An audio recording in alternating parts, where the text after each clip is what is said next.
Alhamdulillahi Rabbil Alamin. Wabihi nasta'inu ala umuri dunya wad din. Assalatu wassalamu ala ashrafil anbiya'i wal mursalin, nabiyyina wa maulana wa syafi'ina Muhammadin sallallahu alaihi wasallam wa ala alihi wa ashabihi wa man ittaba'ahu wa man sara ala nahjihi ila yaumil qiyamah. Asyhadu an la ilaha illallah wa asyhadu anna Muhammadan abduhu wa rasuluh allazi la nabiyya wa la rasula ba'dah. Amma ba'du, faqur rabbi zidni ilma warzuqni fahma. Allahumma aftah lana hikmataka wanshur alaina rahmataka min khazaini rahmatika ya arhamar rahimin. Allahumma hdina wahdi bina wahdi an-nas jami'a waj'alna sababan liman ihtada. Allahumma faqihna fid din wa 'allimna al-kitab wa ta'wil. Allahumma amin. Segala puja dan puji hanyalah milik Allah Subhanahu wa taala yang senantiasa mencukupkan segala kebutuhan kita. Allah segala-galanya bagi kita semua, maka sungguh sangat wajar jika kita semuanya senantiasa memuja, memuji dan mengagungkan Allah Subhanahu wa taala kapan saja, di mana saja. Salawat dan salam semoga senantiasa tercurah kepada Rasulullah sallallahu alaihi wasallam, kepada keluarganya, para sahabatnya, tabi'in, atba'ut tabi'in, kepada seluruh para ulama pejuang dimanapun berada. Semoga Allah Subhanahu wa ta'ala menjadikan kita semuanya pengikut setia Nabi Muhammad sallallahu alaihi wasallam sepanjang hayat kita. Semoga akhir hayat kita dalam kondisi husnul khatimah. Semoga Allah Subhanahu wa ta'ala akan mempertemukan kita semuanya dengan Rasulullah sallallahu alaihi wasallam kelak di yaumul hisab, mendapatkan syafaatul uzma darinya, dan Allah Subhanahu wa taala memperkenankan kita memasuki surga Firdausil A'la bersama-sama tanpa hisab. Allahumma amin. Bapak-bapak, ibu-ibu, para pemuda, saudara-saudaraku sekalian dimanapun berada, wabil khusus yang ada di Masjid Jami Tropicana ini, kita memohon kepada Allah Subhanahu wa taala semoga dalam kesempatan yang baik ini Allah Subhanahu wa taala bukakan pintu-pintu ilmu dan pintu-pintu hikmah. Semoga dengan hadirnya kita di majlis ilmu, mendengarkan kajian-kajian ayat-ayat Al-Quran, menjadi hidayah bagi kita semuanya, sehingga hati kita penuh dengan iman, akal kita penuh dengan ilmu yang bermanfaat, dan jasad kita senantiasa terdorong untuk melakukan gerak dakwah yang melahirkan manfaat dan maslahat bagi diri kita, bagi keluarga kita, bagi lingkungan kita, bagi bangsa dan negara kita, serta peradaban umat manusia di mana saja. Allahumma amin. Pada kesempatan kali ini kita akan melanjutkan tadarus kita yang sudah sampai surat Al-Hasyr ayat 12, dan hari ini kita akan mencoba mengkaji surat Al-Hasyr ayat 13 dan 14.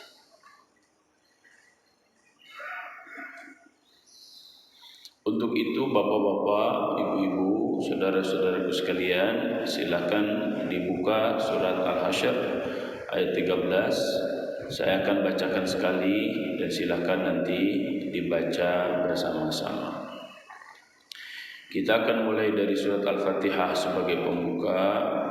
Setelah itu kita masuk ke surat Al-Hasyr ayat 13 dan 14. A'udzu billahi minasy syaithanir rajim. A'udzu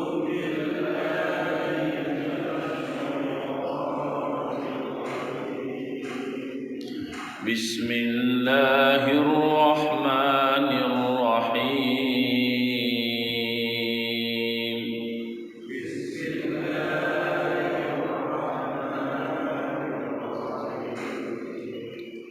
الحمد لله رب العالمين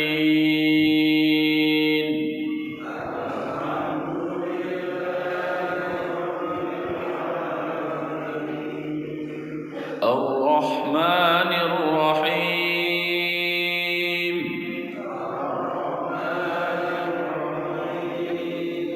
مالك يوم الدين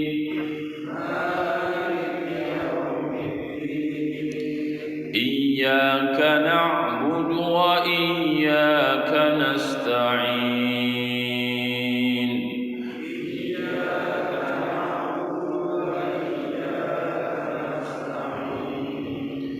اهدنا الصراط المستقيم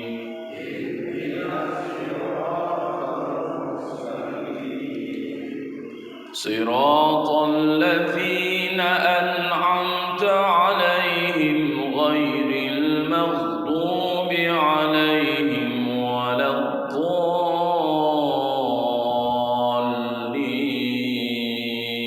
الضالين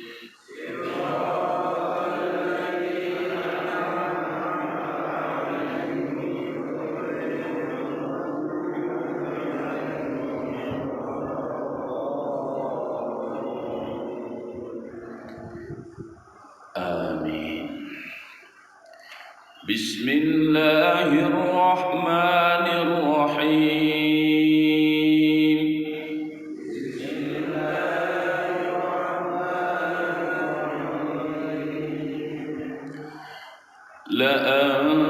لأنتم أشد رهبة في صدورهم من الله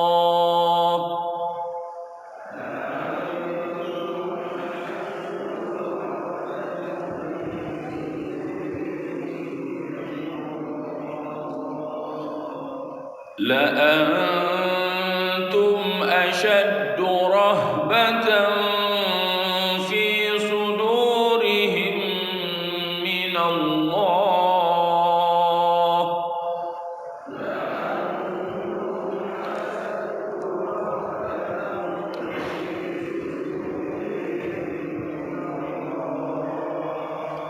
ذلك بأنهم قوم لا يفقهون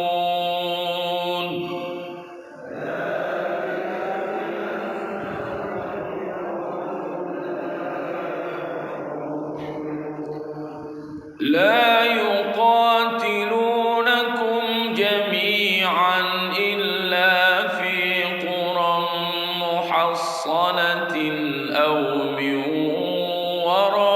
وراء جدر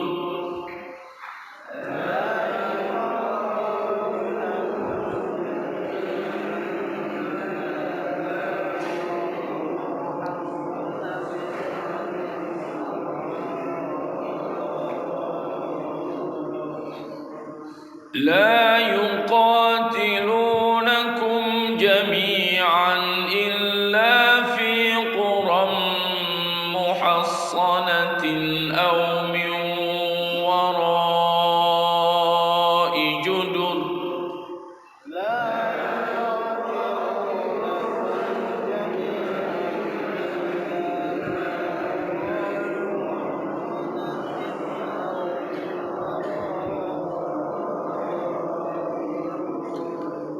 بأسهم بينهم شديد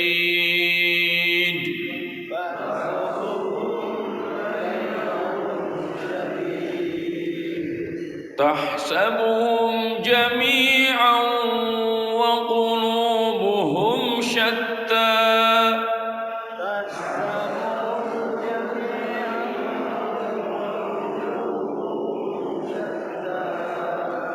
ذلك بأنهم قوم لا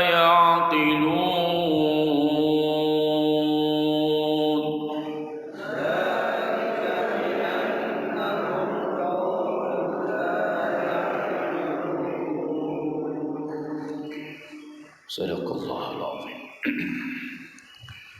La antum, sungguh kalian, asyaddu, sangat, rohbatan, ditakuti. La antum asyaddu rohbatan, sungguh kalian sangat ditakuti.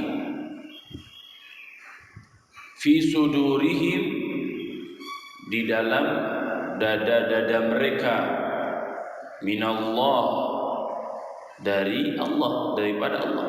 Kalian lebih ditakuti oleh mereka, orang-orang kafir, orang-orang munafik, daripada Allah. Zalika bi'annahum, zalika, demikian itu, bi'annahum, karena mereka, kaum la yafqahun, yang tidak mengerti. La yuqatilunakum, la, tidak, yuqatilunakum, mereka akan memerangi kalian, jami'an, semuanya, illa, kecuali, fi quram muhassanatin, di kampung-kampung, muhassanatin, berbenteng, di kampung-kampung, di tempat-tempat, di kota-kota, berbenteng. Ini maksudnya di sini sangat safety sekali daerah mereka. Au mi warai judur, atau mi warai, dari belakang, judur, tembok. Kalau zaman dulu benteng-benteng banyak sekali. Ba'suhum, permusuhan mereka, bainahum, di antara mereka, syadidun, sangat keras. Tahsabuhum, kalian menyangka mereka, jami'an, bersatu. Tahsabuhum jami'an, kalian menyangka mereka, orang-orang kafir, orang-orang munafik, yang bersekutu itu bersatu padu. Wa qulubuhum, dan hati mereka, padahal hati mereka, syatta, berpecah belah. Kalian menyangka mereka bersatu, mengadakan persyarikatan, mengadakan MOU, mengadakan kesepakatan. Ketahuilah hati-hati mereka itu sebenarnya berpecah belah. Zalika, yang demikian itu, bi'annahum, karena mereka, kaum la ya'qilun, yang tidak menggunakan akal. Wallahu a'lam bissawab. Ma'asyiral muslimin rahimani wa rahimakumullah. Dua ayat ini sangat unik, ya. Kenapa saya sampaikan sangat unik? Karena dua ayat ini diakhiri dengan kata-kata la yafqahun dan la ya'qilun. La yafqahun artinya tidak memiliki pemahaman yang mendalam. Kalau la ya'qilun, mereka tidak memiliki akal. Kalau tidak memiliki akal berarti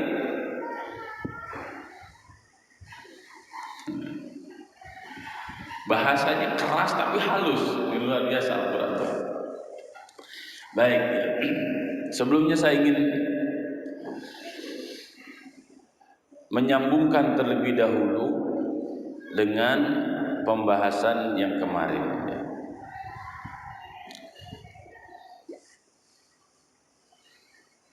Di ayat 11 dan ayat 12 yang kemarin kita bahas, ketika diawali dengan alam tara, apakah kamu tidak melihat?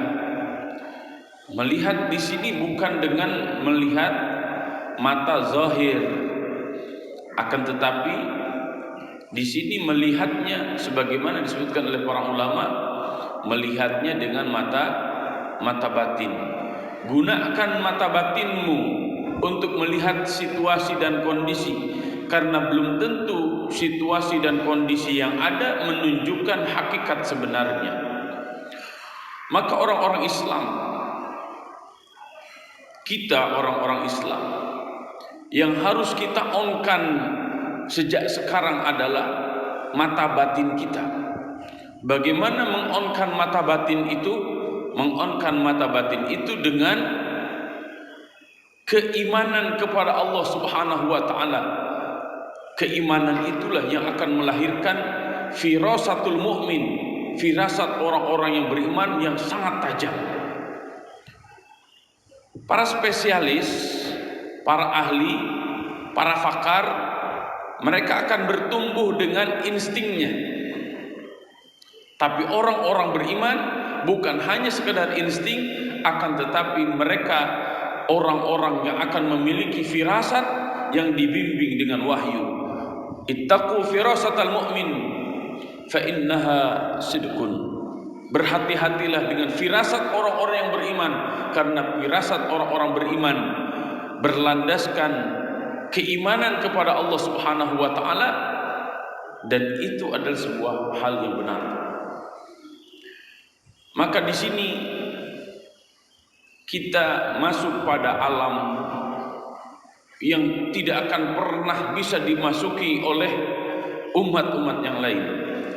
Spiritual orang-orang Islam berbeda dengan makna spiritual orang-orang non-Islam. Karena orang-orang Islam dunia spiritualnya dibimbing dengan wahyu, dan disitulah hakikat spiritual manusia itu benar-benar terjadi. Sedangkan orang-orang kafir tidak akan faham apa yang dimaksud dengan spiritual ini. Saya ulangi pembahasan ini karena pertempuran di alam nyata itu akan dimenangkan oleh mereka yang telah memenangkan pertempuran di alam jiwa. Sekali lagi saya ulang, pertempuran di alam nyata akan dimenangkan oleh mereka orang-orang yang di alam jiwanya sudah menang.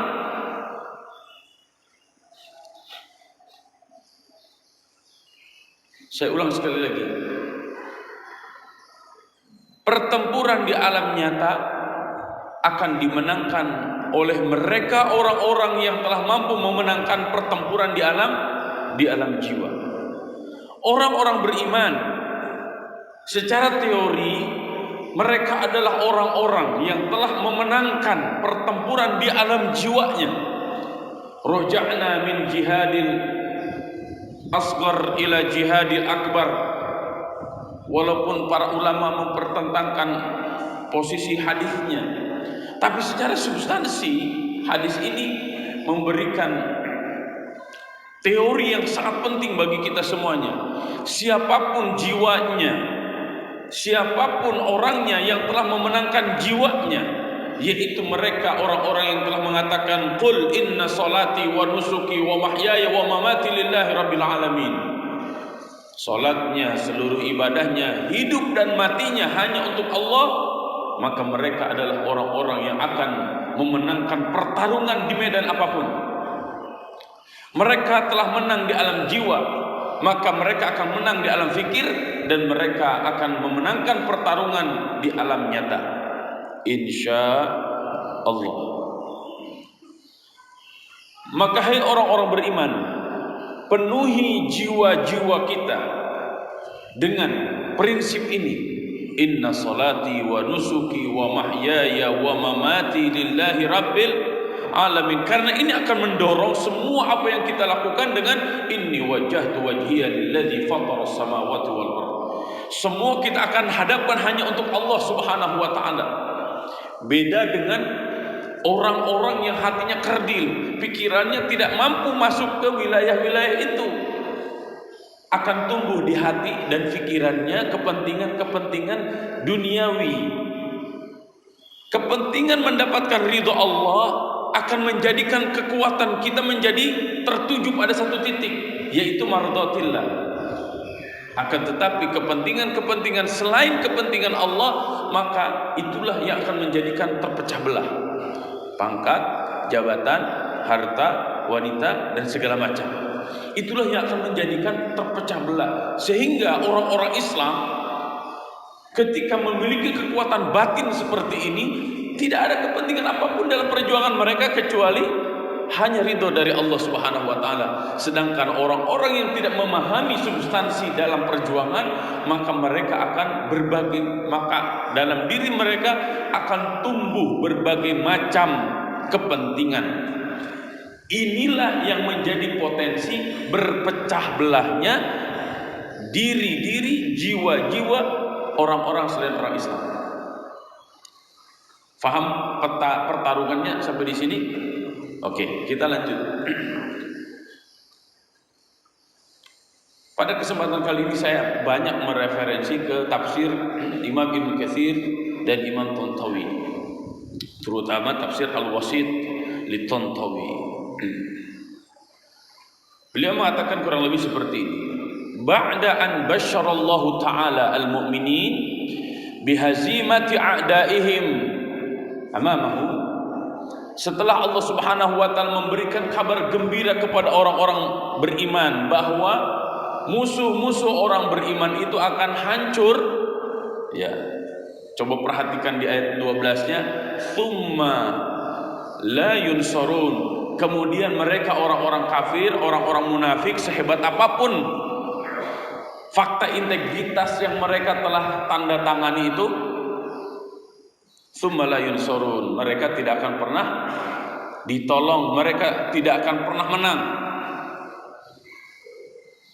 Ini adalah busyra bagi orang-orang beriman. Hei orang-orang beriman, jika kalian akan melakukan pertempuran,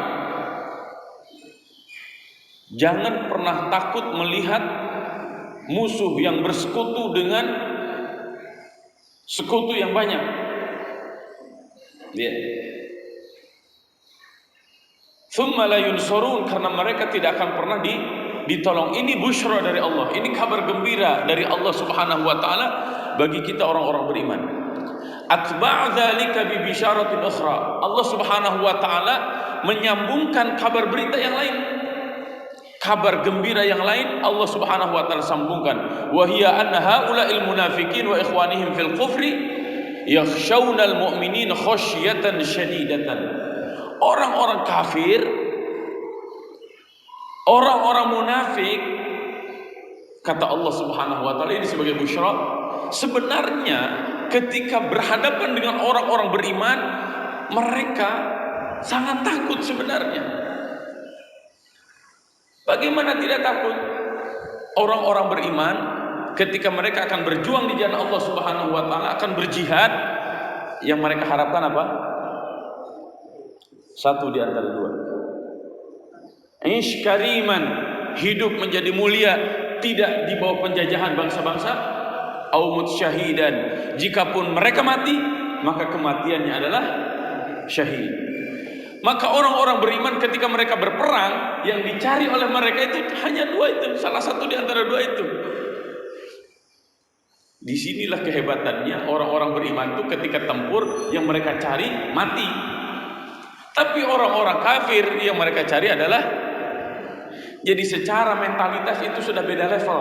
Orang kafir ketika tempur mencari hidup, kalau orang beriman ketika tempur mencari.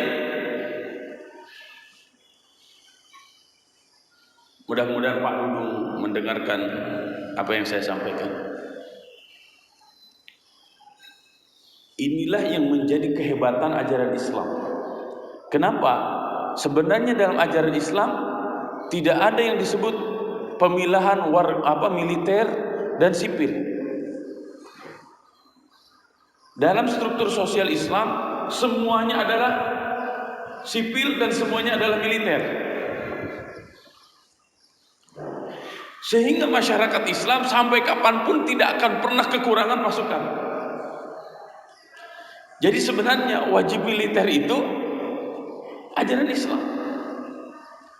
Cuma hari ini cara berpikir kemiliteran itu parsial. Kenapa? Karena kita sudah terpapar virus sekulerisme. Kenapa mayoritas Bangsa-bangsa lain ketika melihat umat Islam itu sangat gentar, karena semua orang Islam memiliki pemahaman yang sama dalam perjuangannya, baik memperjuangkan agama ataupun memperjuangkan tanah air. Semuanya landasannya agama, yaitu lillahi ta'ala.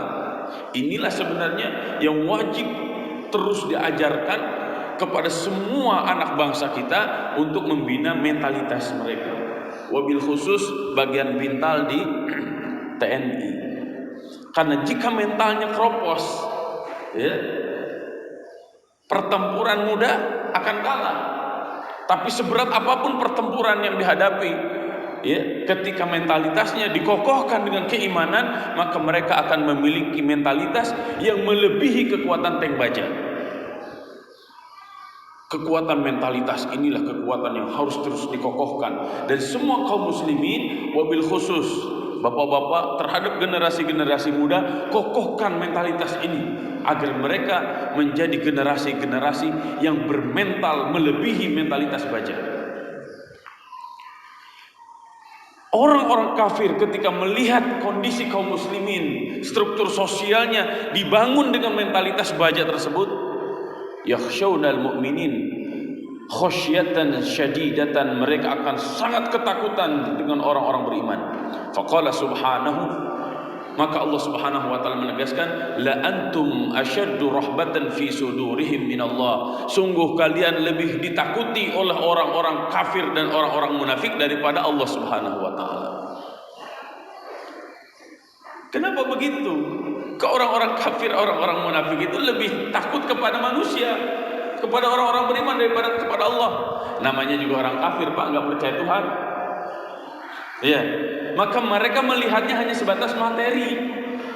Mereka melihatnya hanya sebatas physically. Mereka hanya sebatas sensible. Apa yang mereka lihat, apa yang mereka dengar, apa yang mereka bisa raba dengan ini. Pak, Bu, saudara-saudara sekalian, ada hal-hal yang unik dalam pertempuran itu sebenarnya. Jika dikatakan pertempuran yang paling besar itu, ya, yaitu pertempuran perang salib, perang suci antara Salahuddin Al-Ayyubi dengan pasukan-pasukan salib. Mereka sampai hari ini bingung. Bingungnya apa?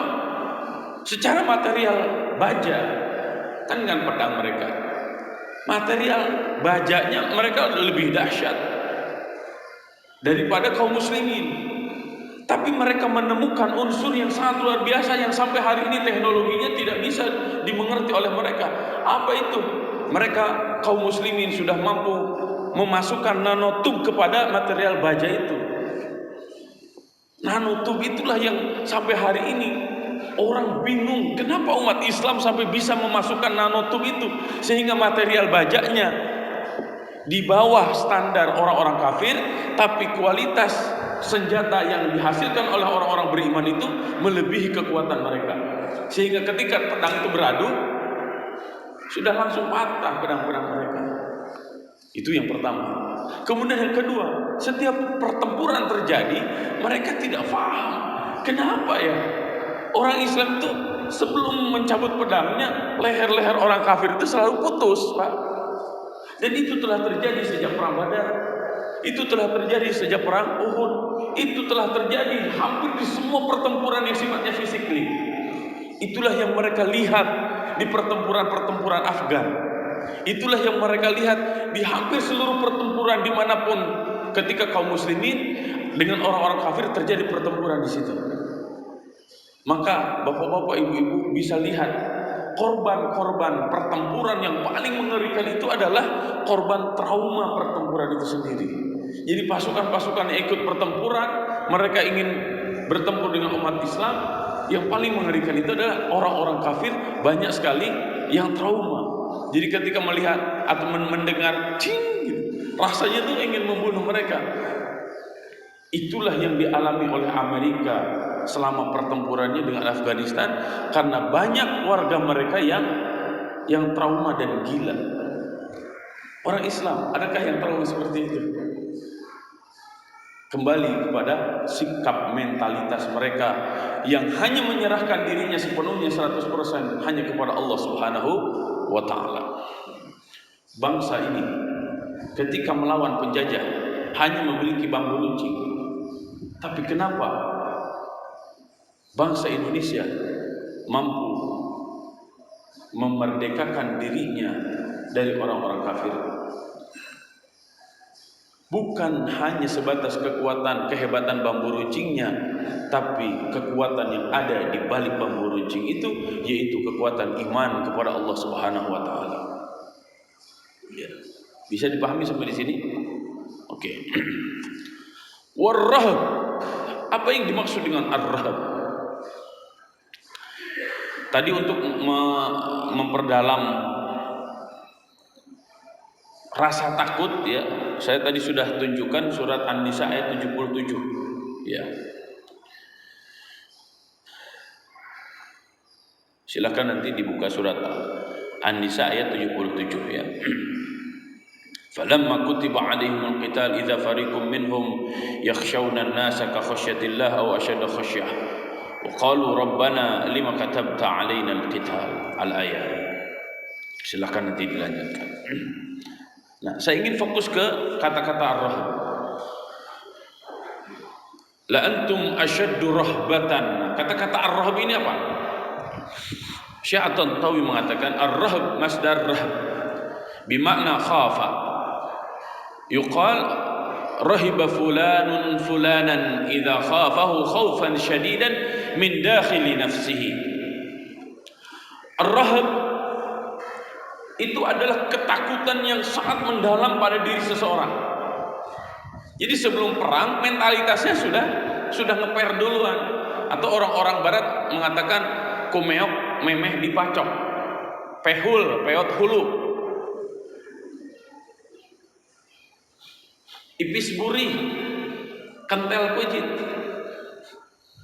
Penakut dia, pengecut dia, ya. Halo? Jadi orang-orang kafir, orang-orang munafik melahirkan kepengecutan, melahirkan ketakutan yang ada di dalam dirinya, dan itu tidak akan pernah didapatkan pada mental-mental orang-orang beriman.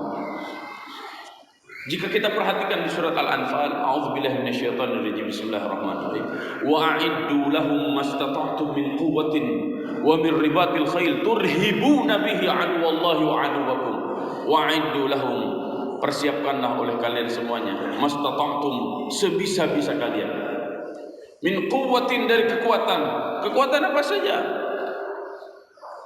Kekuatan yang paling mendasar adalah kekuatan keimanan. Maka para pendiri bangsa ini meletakkan Pancasila-sila yang pertama adalah ketuhanan yang Maha Esa, karena di situ intinya. Jadi saya mengatakan seperti ini agar kita mengingat bahwa kita orang Islam di Indonesia bukan hanya sekedar, ya, teori-teori dan prinsip-prinsip utama dalam agama kita, tapi itu sudah menyatu dengan bangsa kita. Jadi jika kita tidak mau meningkatkan kualitas keimanan dan ketakwaan kepada Allah Subhanahu wa taala, maka pengkhianatannya dua, berkhianat terhadap agama dan berkhianat terhadap bangsa. Ketika kita rajin ngaji, ketika kita rajin tadabbur, ketika kita rajin membedah isi kandungan Al-Quran dan Sunnah Nabi Sallallahu Alaihi Wasallam, maka secara otomatis kita telah bertanggung jawab dan mempertanggungjawabkan diri kita terhadap agama kita dan juga terhadap negara kita. Di ayat ini, surat Al-Anfal ini, turhibuna bihi aduwallahi wa aduwakum, dengan i'dad, dengan persiapan itu akan menggetarkan jiwa-jiwa musuh kalian, dan musuh-musuh Allah dan musuh-musuh kalian. Kenapa rasa gentar itu muncul dalam jiwa seseorang? Pak, iman itu memiliki vibrasi. Ketika kita terus meningkatkan kualitas keimanan, maka orang-orang yang ada di sekitar kita akan merasakan kenyamanan. Bertemulah antara jiwa-jiwa orang-orang beriman itu. Al-arwah junudun mujannadah. Orang-orang beriman dengan orang-orang beriman, maka mereka seakan-akan memiliki vibrasi yang sama dan mereka berkomunikasi di alam jiwa. Mereka saling bertemu, mereka saling mengokohkan. Maka siapa kita sebenarnya? Lihatlah siapa yang ada di kanan kiri depan belakang kita. Jika kanan kiri depan belakang kita adalah orang-orang soleh, semoga kita termasuk dari golongan mereka. Tapi jika depan belakang kanan kiri kita bajingan semua, maka hal itu menunjukkan kita berada di komunitas gitu. Pertemuan jiwa orang-orang beriman ketika mereka bertemu, kemudian mereka berkumpul, apalagi mereka satu tujuan, yaitu memperjuangkan agama Allah Subhanahu wa taala, maka kumpulan jiwa-jiwa ini akan memberikan vibrasi yang sangat dahsyat kepada orang lain. Jadi sebelum perang udah ngeper duluan orang lain itu. Kenapa? Karena hati kita bersatu, karena jiwa-jiwa kita bertemu. Nah, ayat ini menjelaskan untuk orang-orang kafir dan orang-orang munafik. Cuma naasnya hari ini, apa yang digambarkan oleh Allah Subhanahu wa taala di dalam ayat ini menggambarkan kondisi orang kafir dan orang munafik, itu kita alami hari ini. Hati kita tidak bertemu, jiwa kita tidak berjumpa. Kita mayoritas tapi kekuatan kita tidak ada, sehingga kita seperti buih yang sifatnya dua. Yang pertama adalah khifatul wazn, yang kedua adalah adamut tayyar. Kita memang mayoritas, umat Islam mayoritas, tapi tidak berkualitas. Maka tidak ada nilainya, timbangannya, walaupun banyak menggunung. Yang kedua, karena kita tidak memiliki akar yang kuat terhadap Islam. Jadi sebanyak apapun umat Islam di Indonesia tidak akan pernah memberikan rasa gentar terhadap musuh-musuh bangsa. Maka saya ingin mengajak kepada semua bapak-bapak, ibu-ibu, para pemuda, anak-anak, generasi-generasi bangsa masa depan, persiapkan dari sekarang segala hal yang akan menjadikan jiwa kita semakin bermental baja. Karena ketika bangsa ini dipenuhi oleh generasi-generasi bermental baja, maka masa depan bangsa ini adalah masa depannya cerah. Ya, memang secara teori begini. Jika kita ingin menjadi polisi dunia, maka kita harus memiliki kekuatan yang lebih dari bangsa-bangsa yang lain. Kenapa ini sangat penting? Karena jika ada dua negara yang akan berperang, kemudian kita menjadi wasit, maka kita harus lebih kuat daripada dua negara itu. Tidak bisa Rusia dan Ukraina diwasiti oleh Sunda Empire. Nggak punya apa-apa. Atau Indonesia mau menjadi penengah itu nggak bisa. Kenapa? Rusia bilang murah, maka seluruh warga Indonesia mengatakan murah. Iya kan? Jangankan beli nuklir, beli minyak goreng aja susah, nggak bisa kita.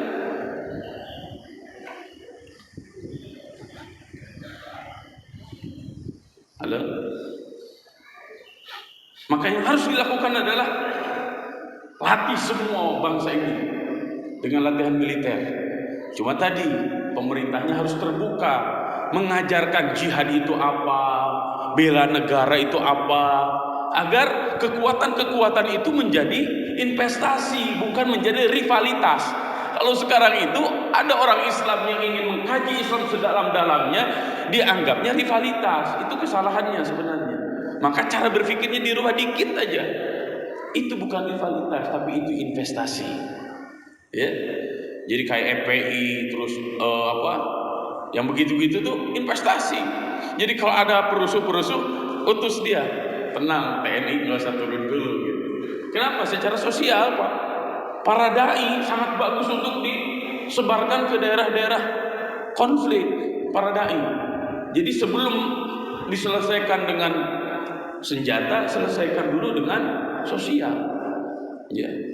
Maka saya sangat menyarankan jika di sini bapak-bapak, ibu-ibu, para pejabat melihat konflik-konflik, Tidak usah diselesaikan dengan kekerasan, tapi diselesaikanlah dengan menumbuhkan hati nurani. Menumbuhkan hati nurani itu dengan apa?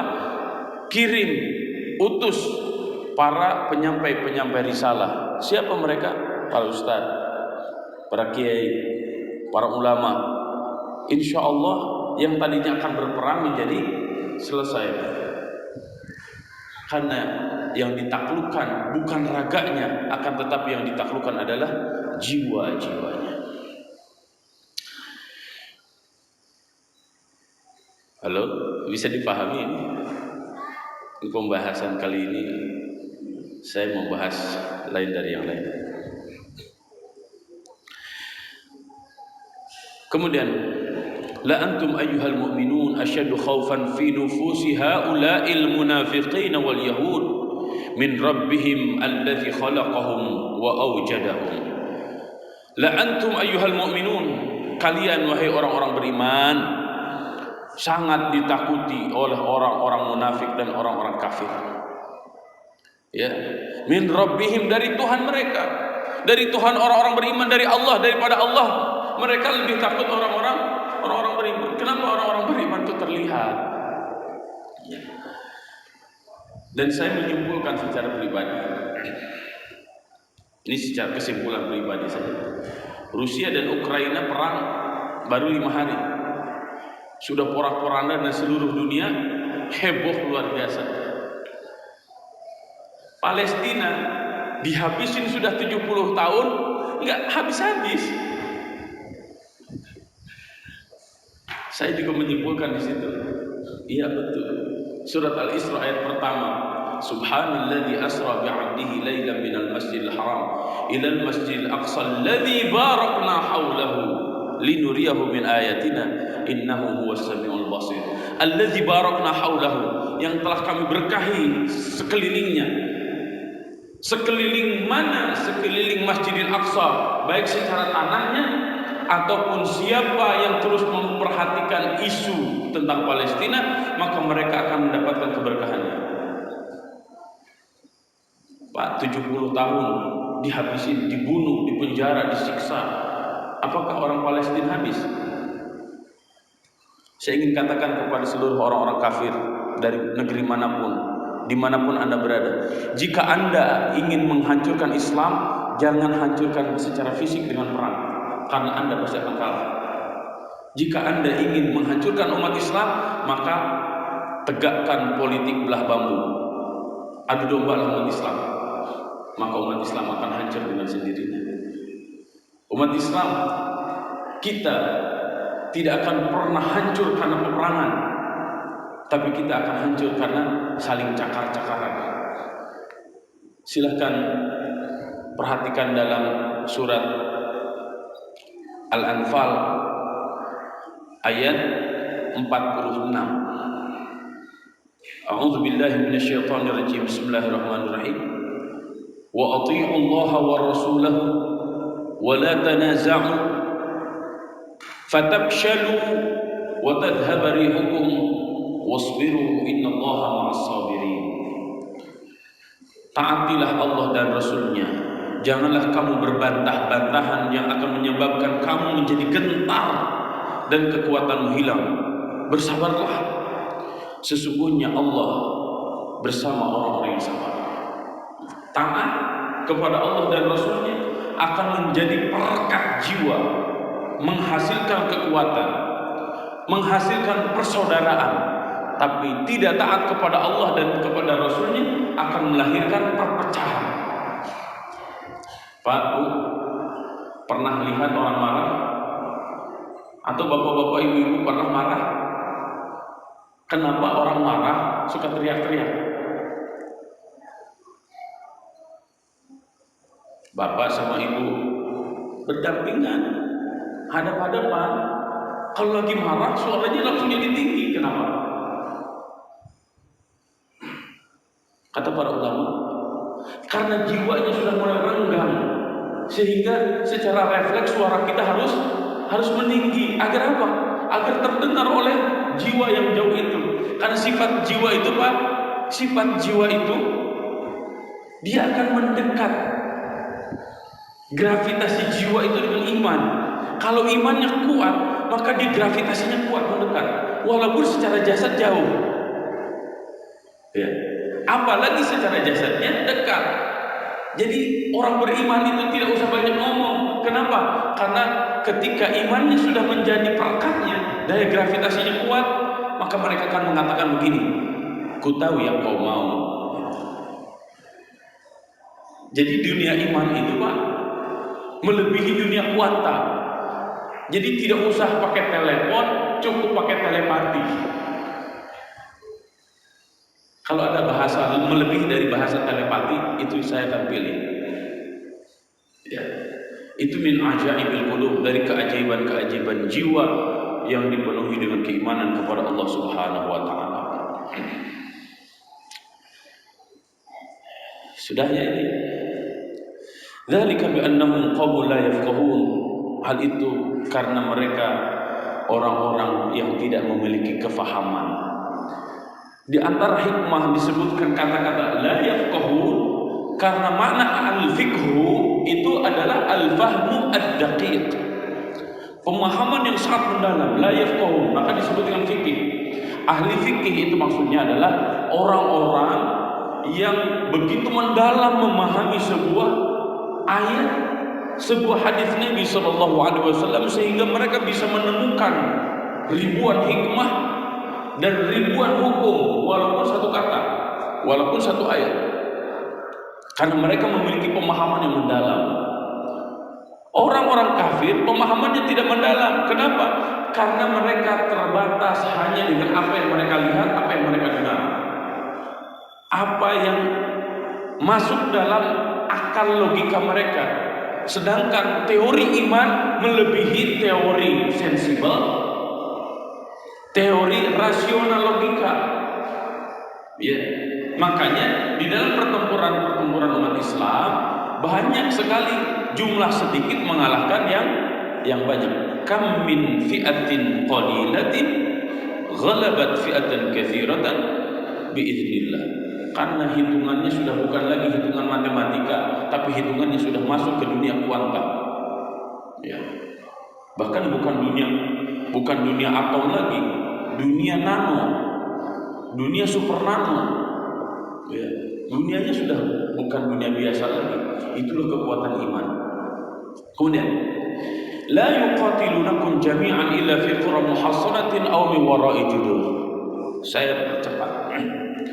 Orang-orang kafir, khususnya ini Bani Nadir dan orang-orang munafik yang dipimpin oleh Abdullah bin Ubay bin Salul, mereka tidak berani langsung berhadapan-hadapan.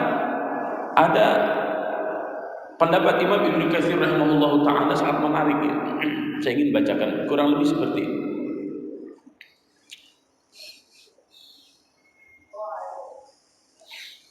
Kata Imam Ibnu Katsir rahimahullahu taala, yakni annahum fi jumlihim wa hal'ihim la yaqdiruna ala muwajahati jaisil Islam bil mubarazati wal muqatalah. Orang-orang kafir itu sampai kapanpun enggak akan pernah berani adu tanding, Pak. Adu tanding enggak akan berani. Karena kalau adu tanding mubarazah satu lawan satu itu enggak akan pernah menang. Coba pertempuran yang menang. Karena tadi sudah kekuatannya sudah lain. Kalau ini kekuatannya sudah melebihi kekuatan supranatural. Tadi nanotub saja mampu dimasukkan ke material baja, Pak. Padahal zaman dulu dengan apa? Itu kalau bukan karena pertolongan Allah, nggak akan bisa. Ya. Nah, hadirin kaum muslimin rahimakumullah. Di sini kita bisa melihat bagaimana kepengecutan mereka. Kenapa hal itu terjadi? Nah ini, ba'suhum bainahum syadid. Permusuhan di antara mereka satu dengan yang lainnya karena kepentingannya sudah lain. Maka inilah yang menyusahkan mereka untuk bersatu. Nah, umat Islam hari ini permusuhan di antara kita sangat luar biasa. Saya ingin mengatakan begini, jika Anda NU, ber-NU lah tanpa harus membenci Muhammadiyah. Jika Anda Muhammadiyah, ber-Muhammadiyah lah tanpa harus membenci NU. Kalau sekarang itu untuk meningkatkan kualitas fanatismenya ber-NU tapi membenci Muhammadiyah, seakan-akan orang Muhammadiyah juga begitu, atau sebaliknya. Padahal ormas-ormas Islam itu sangat dibutuhkan untuk apa? Untuk mengorganisir kekuatan Islam. Kemarin yang di Banyuwangi itu atas nama kerukunan warga pelang-pelang Muhammadiyah diturunin kan? Loh, kok atas nama kerukunan? Terus yang nuruninnya siapa? Sedih kita melihat. Padahal yang berkuasa mayoritas ormas mana? Apakah Islam tegak? Yang diurus hanya toa masjid. Yang diurus bukan toa masjid, tapi manajemen masjidnya. Bagaimana agar masjid itu menjadi markazul hadarah, menjadi pusat peradaban. Ngurus toa mah gampang, kasih aja semuanya toanya secara gratis oleh Kementerian Agama, gratis. Settingannya kayak begini, nggak usah dibahas. Ya, tapi yang dibahas itu adalah semua ketua DKM wajib ikut pelatihan bagaimana agar masjid-masjid itu menjadi pusat-pusat peradaban. Setuju? Ya kalau saya Menteri Agamanya harus setuju. Karena saya bukan Menteri Agama, kan saya mau guru ngaji. Ya baik. Tahsabuhum jami'an wa qulubuhum syatta. Engkau menyangkanya mereka bersatu padu padahal hatinya berpecah belah. Inilah yang menjadi celah kehancuran. Dzalika bi annahum qaumun la ya'qilun. Karena mereka orang-orang yang tidak menggunakan akal. Katanya pengen menang, tapi hati mereka tidak bersatu. Bagi saya, ini bukan hanya menggambarkan Bani Nadir, orang kafir, Bani Nadir, orang Yahudi, dan juga orang munafik. Tapi ini menjadi peta perjuangan umat Islam. Sampai kapanpun umat Islam, jika ketauhidannya rapuh, jika persaudaraannya rapuh, maka umat Islam sampai kapanpun tidak akan pernah bisa memenangkan seluruh pertempuran di medan jiwa dan di alam realita. Dan jika umat Islam tidak pernah bersatu, sampai kapanpun mereka akan menjadi terhina. Tapi jika tauhid sudah tertanam kuat di hati mereka dan persaudaraan sesama kita terus kita jaga, kita rawat, kita kokohkan, tidak usah menunggu 50 tahun apalagi 100 tahun, Allah Subhanahu wa taala akan memberikan kemenangan, kemuliaan, bahkan kejayaan kepada kita dan kepada bangsa ini. Semoga Allah Subhanahu wa taala menjadikan kita orang-orang yang sedang mempersiapkan generasi itu, dan semoga Allah Subhanahu wa taala lahirkan dari kita semuanya generasi-generasi yang soleh dan solehah, generasi-generasi para pecinta Al-Quran dan Sunnah, generasi-generasi para ulama dan para pejuang yang siap menegakkan Islam, yang siap mengokohkan negara kesatuan Republik Indonesia, dan siap menebar rahmat Islam bagi semesta. Wallahu a'lam bishawab. Wallahu al-muwaffiq ila aqwamit thariq. Wallahu ya'khudhu bi aydina ila ma fihi khairun lil Islam wal muslimin. Billahi fi sabilil haqq. Hasbunallah wa ni'mal wakil. Ni'mal maula wa ni'man nasir. Wassalamualaikum warahmatullahi wabarakatuh. Waalaikumsalam.